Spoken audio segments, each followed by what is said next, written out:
অতৃপ্ত এই পৃথিবীতে আজ যত আয়োজন, অর্ধেক তার মিথ্যে মায়া, বাকি অর্ধেক প্রয়োজন। রাসূলুল্লাহ সাল্লাল্লাহু আলাইহি ওয়াসাল্লাম বলেছেন, জান্নাতীদের 120টি কাতার হবে, তার মধ্যে এই উম্মতের জন্য হবে 80টি কাতার এবং অন্যান্য সকল উম্মতের জন্য হবে 40টি কাতার। আল্লাহর পরিবর্তে তোমরা যাদেরকে ডাকো তারা কখন একটা মাছিকেও সৃষ্টি করতে পারবে না। রাসূলুল্লাহ সাল্লাল্লাহু আলাইহি ওয়াসাল্লাম বলেছেন, যে ব্যক্তি আল্লাহ ও শেষ দিনের প্রতি বিশ্বাস রাখে সে যেন তার মেহমানের খাতির। নবী করিম সাল্লাল্লাহু আলাইহি ওয়াসাল্লাম যখন রাতে শয্যা গ্রহণ করতেন তখন বলতেন, আল্লাহুম্মা বিসমিকা আমুতু আহইয়া, অর্থ, হে আল্লাহ, তোমার নামে আমি মৃত্যুবরণ করছি এবং তোমার দয়ায় পুনরায় জীবিত হব। লা ইলাহা ইল্লাল্লাহু ওয়াহদাহু লা শারীকা লাহু লাহুল মুলকু ওয়া লাহুল হামদু ওয়া হুয়া আলা কুল্লি শাইইন কাদির। এই ছোট্ট জিকিরে গোলাম আজাদ করার সওয়াব। রাসূল সাল্লাল্লাহু আলাইহি ওয়াসাল্লাম বলেছেন, লজ্জা হচ্ছে ঈমান, আর ঈমান হচ্ছে জান্নাত লাভের মাধ্যম।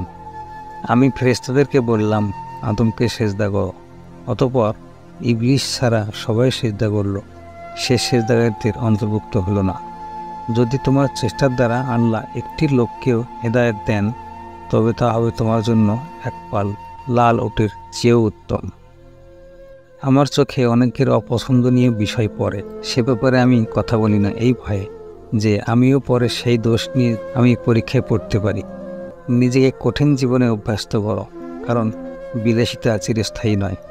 সবচেয়ে নিকৃষ্ট প্রকার বদান্যতা হলো পরচর্চা, চগলখড়ি, অপবাদ, গালমন্দ ও ভর্ৎসনা করার মাধ্যমে নিজের নেকি অন্যকে প্রদান করে বদান্যতা দেখানো। সকাল সন্ধ্যা মাসনুন জিকির হলো বর্মের মতো, যত বেশি জিকির তত বেশি বর্ম। এই বর্ম এতটাই শক্ত করতে পারেন আপনি যে আপনার দিকে ছড়ে দেওয়া তীর বর্মে প্রতিহত হয়ে উল্টো নিক্ষেপকারীকে গিয়ে আঘাত করবে। গুনাহের সাগর আমাকে নিমজ্জিত করেছে, ধ্বংসের দ্বার প্রান্তে ঠেলে দিয়েছে, তবুও আমি আল্লাহর রহমতের আশাবাদী। যে রব গতকাল আপনার জন্য যথেষ্ট ছিলেন তিনি আগামীকালও আপনার জন্য যথেষ্ট হবেন।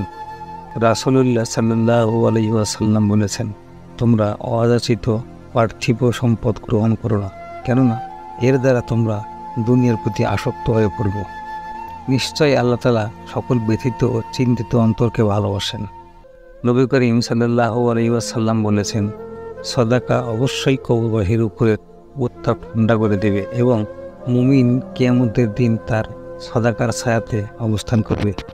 যে ব্যক্তি কোনো ছবি অঙ্কন করবে প্রাণী জাতীয়, আল্লাহ তাআলা তাকে শাস্তি দেবে যতক্ষণ না সে তাতে রূহ দিতে পারবে, কিন্তু সে কোনো দিন তাতে রূহ দিতে পারবে না। ইসলাম জিতবেই তোমাকে নিয়ে অথবা তোমাকে ছাড়া, কিন্তু ইসলাম ছাড়া তুমি হেরে যাবে এবং হারিয়ে যাবে। নিজেকে দোষমুক্ত মনে করি না, ফলে নিজের দোষ দেখা বাদ দিয়ে নির্দোষ চর্চা করার অবসর আমার হয় না। আমরা একমাত্র তোমারই ইবাদত করি এবং শুধুমাত্র তোমারই সাহায্য প্রার্থনা করি। যারা মানুষের আমানত ও তাদের ওয়াদা চুক্তি রক্ষণাবেক্ষণ করে তারা মুমিন। হে আমাদের রব, আমাদের পাপ ক্ষমা করো, মন্দ কার্যগুলি দূরীভূত করো এবং আমাদের সৎকর্মশীলদের মতো মৃত্যু দাও।